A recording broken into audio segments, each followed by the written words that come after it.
with your door open, push up the back cover, okay, and press the back register button 2 once. Okay, over here, press 8, and then you hold hex. Press back register button 2 once. Okay. At the front, press number 2. Okay, then after which, click on your remote control if you want it to be paired to your door lock as well. Okay, you hear this.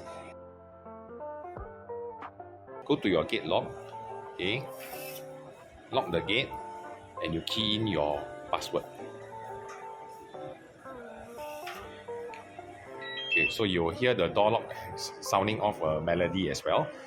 This will be synchronized. So when you unlock your gate, right, using fingerprint, pin or card, your door will unlock